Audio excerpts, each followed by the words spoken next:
তখনই আপনি চাঁদের মতো শীতলতা সবাইকে দিতে শুরু করবেন। এরপরে অপেক্ষা করছে সমুদ্র মন্থনের 11তম বস্তু।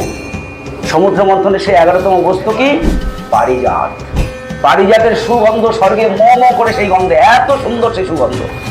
আপনার শীতলতা যখন চতুর্দিকে আপনি মানুষকে শীতল ছায়া দান করবেন, শীতল আলো আপনার আলোয় আরো অনেকে বিকশিত হবে, প্রস্ফুটিত হবে। আপনার এই সুনামের সুগন্ধ চতুর্দিকে ছড়িয়ে পড়বে। আমরা বলি না, চল ওখানে এক পরম বৈষ্ণব আছেন, ওখানে এক পরম সাধু আছেন, ওখানে এক পরম জ্ঞানী রয়েছেন, তার দর্শন করে আসি, তার থেকে কিছু জ্ঞান আরোহণ করে নিয়ে আসি।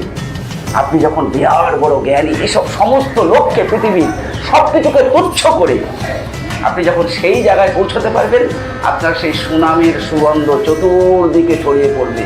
আপনার সুনামের সুগন্ধ সবাই গ্রহণ করবে, যেখানে শুধু তারা আপনার সুগন্ধ শুনে আনন্দ পাবে, শুধু আনন্দ আর আনন্দ। এরপরে এই 12তম অপেক্ষা করছে সমুদ্র মন্থনে আপনার জন্য আরও একটি দারুণ বস্তু।